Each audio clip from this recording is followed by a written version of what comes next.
Hi, welcome to episode 2 of The Student Family. In this episode, we have more student life tips and we continue our discussion on sustainability. And our uni life feature in this episode is independent learning and time management.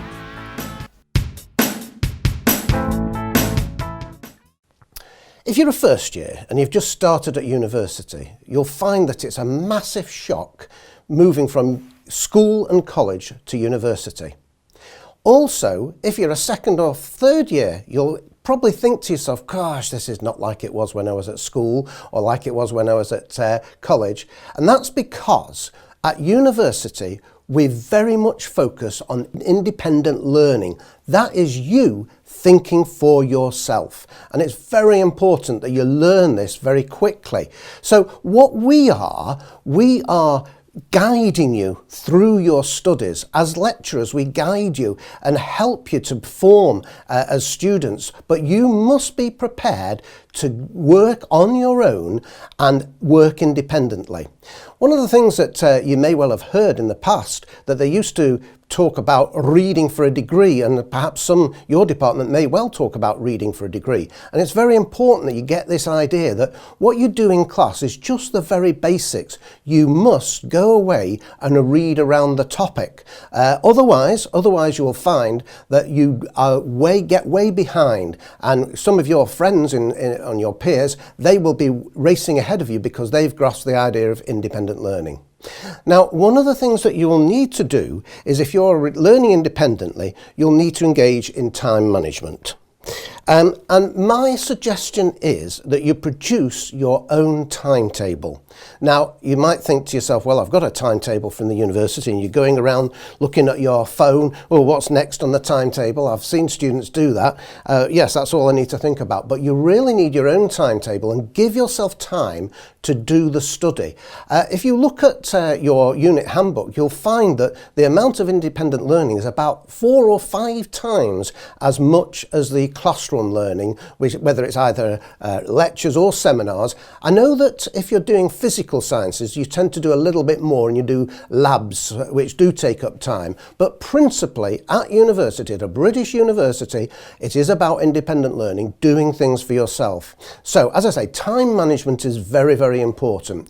And even if you don't have a timetable of your own, you can still get yourself a checklist. In fact, I have a checklist every day. I write down all the jobs that I've got to do for the day. And as I do them, I tick them off in red to make sure I've got through them. And some, okay, I might have to postpone till the next day, but at least I know what I've got to do. And one of the things that might help you, and you probably think, oh my goodness me, this is even more stress, is actually to have a part-time job. Because actually having a part-time job helps you to manage yourself much better, because you know you've got to be there for X number of hours a week. You've got to manage that, and then you've got to do your work for university. You've got your lectures at university. So having a part-time job will really help you with your time management.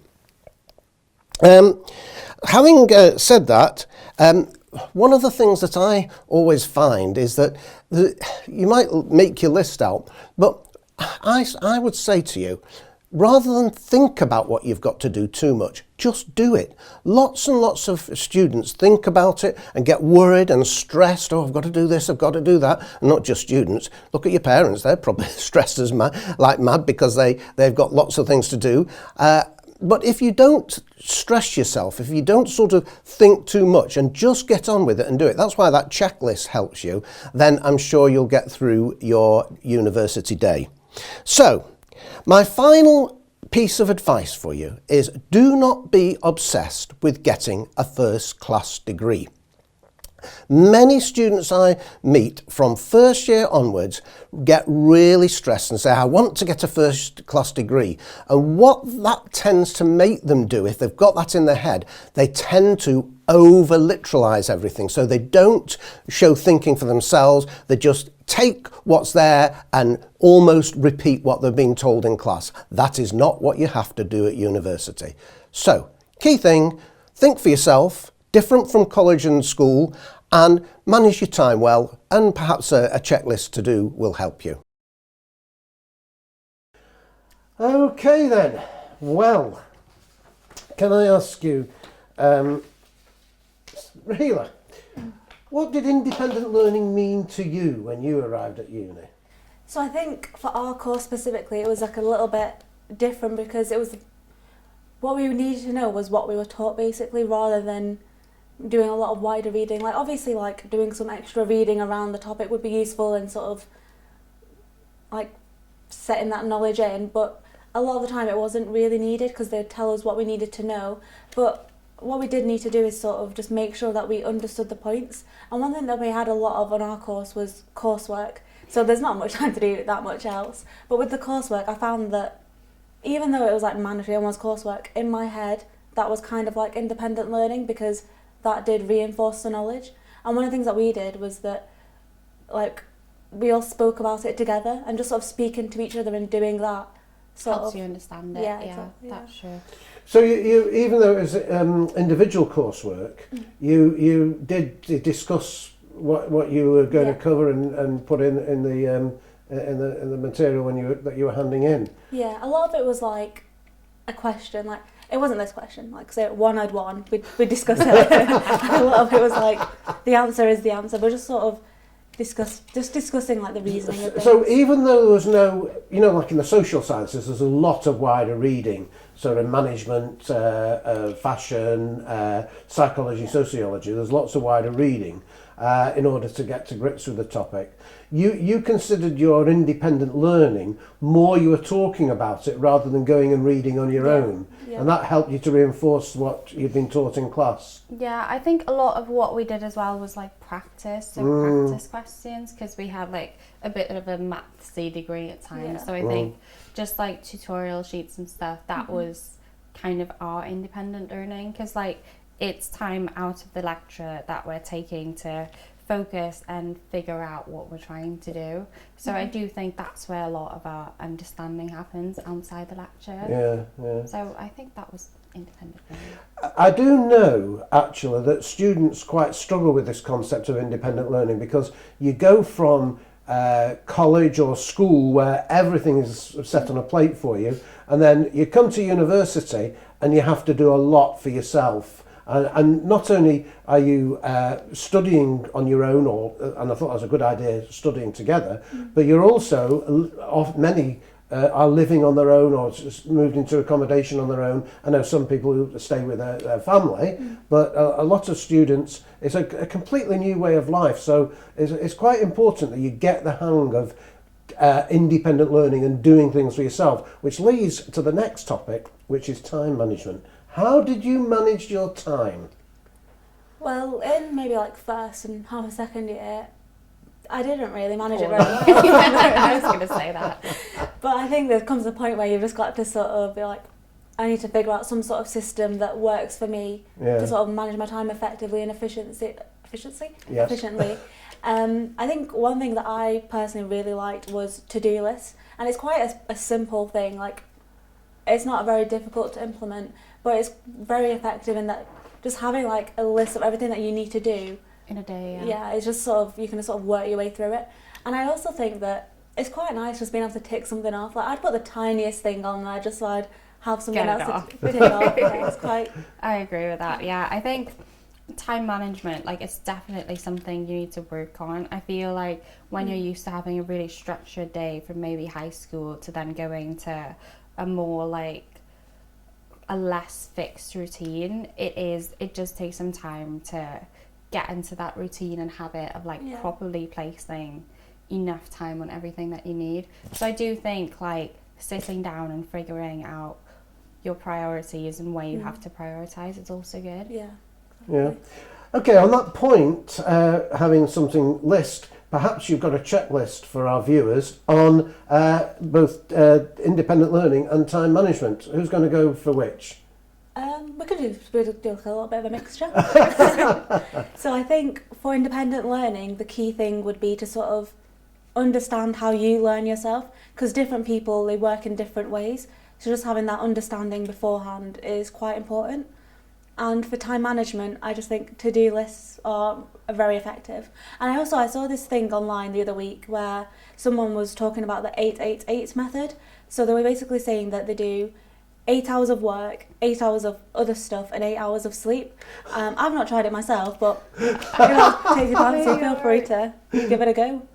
Yeah, I mean, I agree with what Raheela has said, but I think moving on from that, also just like prioritize and know what is most important on that to-do list, and like when you need to get it done, what deadlines you have sooner, or even like what coursework is worth more. I think if one piece of coursework is worth 3% and one is worth 50%, if you're spending the same amount of time on it, that's probably not the most efficient way to do it. So that's a good tip, that. Yeah, good tip. Yeah. And may I offer a tip for you? Just listening to Raheela and Celia, I do quite a lot of different things, and people ask me, how do I manage my time? And one of the things I always say is, I don't think about it, I just do it. Yeah. I think you can't plan for everything. No. And I also feel like spending a million years planning something, you just need to get to it sometimes. Yeah. Do you know what John Lennon said? No? Life happens when you're busy making plans. Yeah. So that's a good one as well. So we all buy things online, but how do we know that we can actually trust online sellers? Paul has some tips around this topic.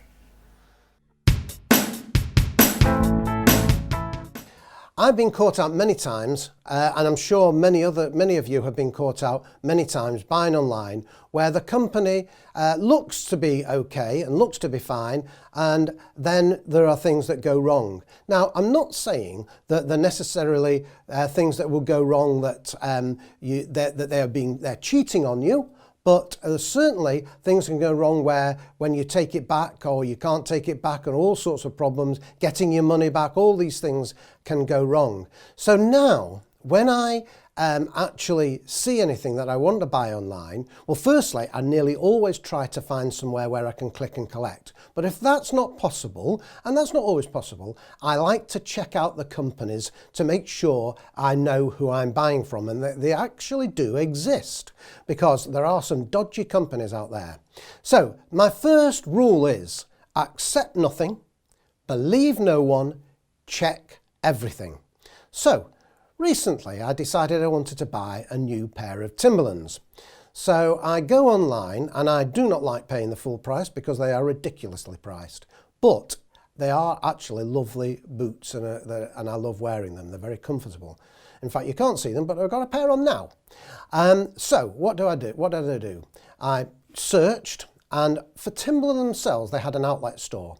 And the outlet store, I looked at the prices and I thought, oh my goodness me, they're hardly any less than buying in the shop. So I looked around, and there was a company called M&M. So I saw them and I thought, oh yeah, the prices, they're considerable price discounts actually. Now, I'm not the most fashionable person, and it could have been that in actual fact that these were old styles, but I wasn't too bothered really. So what I did was, I firstly checked out that the company were genuine. So what do? I go and look them up on Companies House. Are they trading profitably? Are they registered in this country? All those sorts of things. And usually at the bottom of a web page, you should be able to find their company's number, or you can search for them using the company name on Companies House. So once I was satisfied that this company was trading and in business and reasonably successful, the next thing I wanted to check that they actually do exist and they are where they say they are. So what do? Go on Google Street View and check that they are where they are.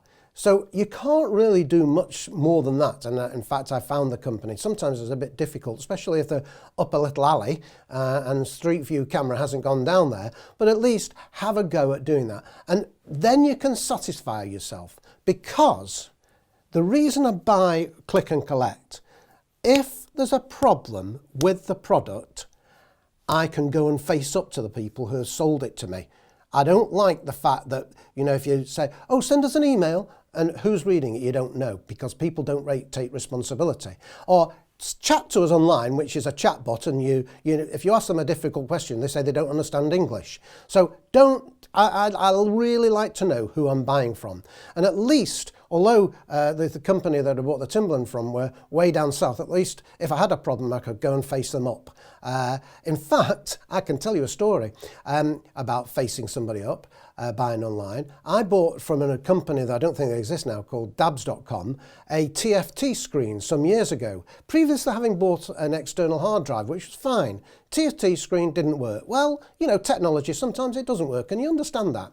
They were based not far from where I live, so here's me thinking, oh well, I'll make it life easy, take it back to the warehouse, go in, and I say, oh, I brought this TFT screen back for you, it doesn't work.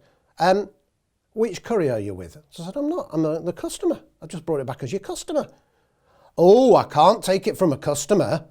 I said, right, go and ask your manager, please. I've not come all this way to be messed around. So the lady goes and asks them, yes, we can take it back, that's okay. I said, thank you very much. So I stood there and I said, well, what about the replacement?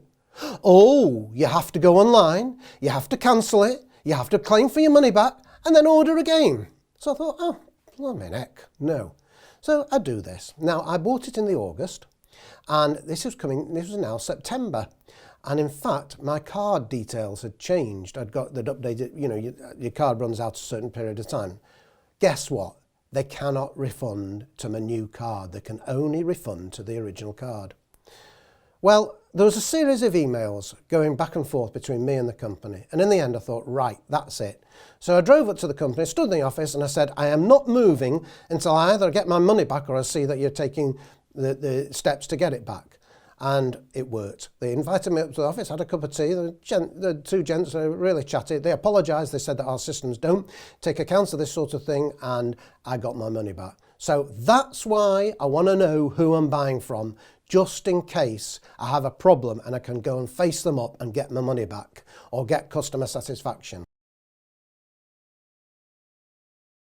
Well, do you trust online retailers? Generally? Yeah, I trust everything. Really? You're very gullible then, aren't you? Yeah. Why is this natural inclination to trust? I think it's because I've not had, touch wood, I've not had a bad experience with it yet. Everything seems to work out. I also don't buy things online that much. Say if it's clothes or something, I do prefer going in and trying it on, or a lot of the time looking at the reviews and things like that. And I think a lot of that kind of thing, I do end up just going for it. You don't. Do you not spend time sort of looking and searching online then for things? Well, what do you mean by things? Clothes, anything you buy, anything? No? No, not really. I feel like I don't buy that many things online, and if I do, a lot of the time, it'll be from Amazon. Yeah. Right. And I feel like Amazon. So why do you trust Amazon? They're just I feel like because everyone uses it. It's a very big company.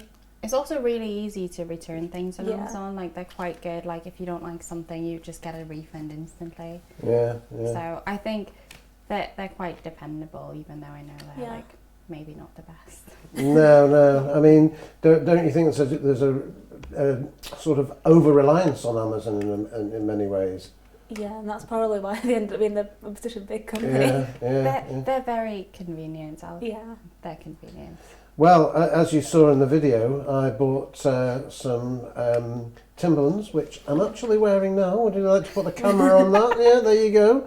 Those are my latest Timberlands. But I found really, as I said in the video, the Timberlands from the Timberland outlet were actually quite expensive. But then I saw something very cheap. There's a saying that if it looks cheap, it probably, or if it sounds cheap, it is cheap. It will be cheap. And I thought to myself, these are really quite a lot cheaper than the outlet, and which is why I wanted to check out the company. And I think a lot of people, you may well be tempted with bargains online, and I think that's when there's a serious problem actually, because all I know of the saying is, if it looks too good to be true, it is too good to be. Yeah. That's the saying I was looking for. And it is, and that's it's really true that, because. And I think you have to look out, and I was glad I checked the company out and they existed. but there are a lot of rogue companies online. And I think that's probably one reason why people do go to Amazon, because you know you can trust the brand. And like myself, I tend, like you, Raheela, I don't buy a lot online, but what I do quite often is I click and collect, because I know that if something goes wrong, I can face up to the people. And whereas if it's like Amazon, you send an email. I mean, I know you can do it to other companies. You don't know whether it's artificial intelligence answering or whether it's a real person answering. So, you know, that's the thing. But I think the key thing is really to check up companies before you buy online. It's certainly if you've never bought from them before. Yeah, I do think if I've never heard about a company, or if it is too good to be true, I think that's the only time when I'm a bit suspicious. If it's selling everywhere for like £20 and in this one like website that I've not heard about, it's 99p, I'm like, Yeah, I think also it's quite, if you look at the returns policy, I thought that's quite useful. And also if it's clothes and you look at like the reviews and then look at like, if they have like pictures of them, I thought that's sort of... Yeah, but like, you know, pictures on the online, you know, if you look at something, a picture of something online, and then you look at it in the real life, particularly colours, they never look the same. In the reviews, pictures in the reviews. It's like what people have taken themselves, so they're not like professional pictures. But even so, the cameras, the lens on different cameras of phones, you take the same picture with your phone of the same thing. I bet it looks different. I bet it will look different. Cheap iPhone. Yeah. It's like an old one.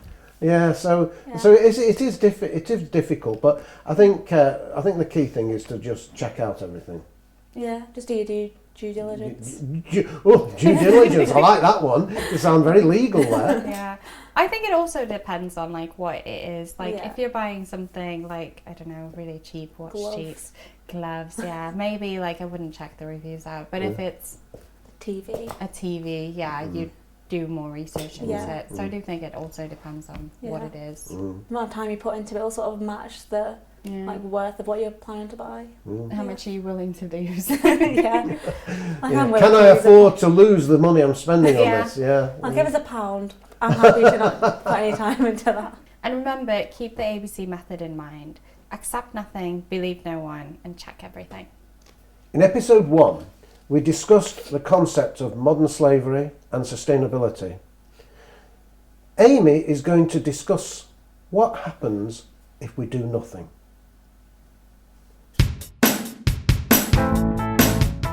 What would happen if we did nothing? Good question. I think we all know, don't we, that we can't continue how we are living, and I think it would just spiral out of control. So I think we can't think like that. We can't do nothing. I think we all need to change the way we're living and becoming a lot more sustainable. But there are some people who believe that actually we don't need to do anything, and all this is a bit of a sort of a lefty idea. This idea of sustainability and modern slavery. It's the left. Particularly the right wing of capitalists in America, they're very much against us doing anything. They believe that, for example, sustainability and climate change isn't happening, which is a bit odd when you can see what's happening around us. But there is a view that you do nothing, and it's sort of this view linked to this invisible hand of the market, the Adam Smith idea, and everything will work its way out as long as you give consumers choices. What would you say to people who think like that? I think there's already enough evidence, isn't there, that it is happening. We've seen kind of natural disasters, climate change. There's enough evidence of exploitation that's happening. So I don't think that's an option. I think people need to wake up really and see that change is needed. And if we do nothing, it's only going to get worse, and people are going to be affected. And a lot of the people that are going to be affected are in places that maybe aren't producing all the waste and aren't producing all the pollution, and that's not fair either, is it? No. So do you think it's really actually up to us to do something and make sure we do something to sort of not take this idea that we can't do nothing and it's happening, so let it happen. Yeah, no, definitely. I think we've all got an opportunity to help and make a difference, and something is always better than nothing, isn't it? Even if it's a small thing, and you can often think, oh, it's too big a problem for me to tackle on my own. But obviously, if everyone had that attitude, change would never happen. So if like you mentioned, like a trickle down effect. If everyone can just do their little bit, even if it's something really small or really insignificant, or you might think it's insignificant or small, just one small change that you do. I don't know whether you start using refillable bottles, or stop reducing the amount of plastic you use. And I don't think we necessarily have the infrastructure yet to fully support us, but if if there is an increased demand that everyone starts wanting to, I don't know, you take their container to the supermarket and refill it rather than buying single-use plastic, then that will cause a change that supermarkets will have to start changing the way they sell things. So we can sort of paraphrase Neil Armstrong: if we all take one small step, then there will be a giant leap for mankind. Yeah, I mean, hopefully.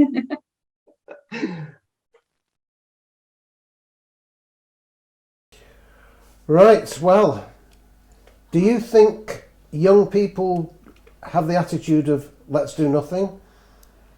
Young people? I think young people are very open to change. I think that is how young people are. You're less resistant just because you're young, you're used to change. And I also think it's going to impact young people more. Well, because of the future. Yeah. It's probably actually going to impact your children and your children's children more than it will actually you, although it'll have quite a big impact on your generation, won't it? I do think that, I think a lot of that was around what will happen in the future if we do nothing, whereas a lot of it's actually happening right now, but there's just less of a focus on it. There's a lot of natural disasters and that kind of thing happening all around the world right now. That's a result of climate change. So I think it might be useful to sort of talk about what could we do to sort of not sort of stop it entirely, just because I feel like that's but this has been happening from industrialisation over the last 150 years, hasn't it? Yeah. That's what's causing it, and sort of burning fossil fuels has been had a major impact, particularly coal, which actually ironically drove the Industrial Revolution. But now we're suffering from that growth. Yeah. Do you think this is a bit off the wall? This question to you: do you think an explosion of the population has had any impact on this? And do you think that maybe we need to think of the future, fewer children? What do you think? I think that's a heavy question. Well, that's all right. This is a challenging programme. Challenging. Sorry, you can go. I think that one I just don't feel qualified to answer, but I just feel like if you change your habits now and we change this generation, the next generation, that will just be what they normally do.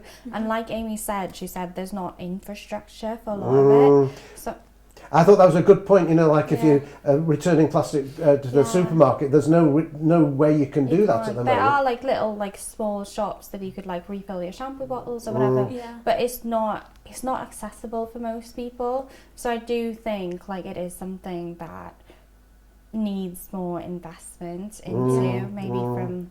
I think the government sort of needs to step in there. Well, I refer to this invisible hand of capitalism, and the free marketeers believe that no regulation, then consumers will make their choices because they've got these choices. Well, that sort of like you said, actually you need regulation, because it's only when regulation comes in that actually things change. That you're forced to change. Yeah. And regulation is often happens as a result of young people, looking to the future and pressurising parliamentarians, particularly in the United Kingdom, for example. Yeah, so I think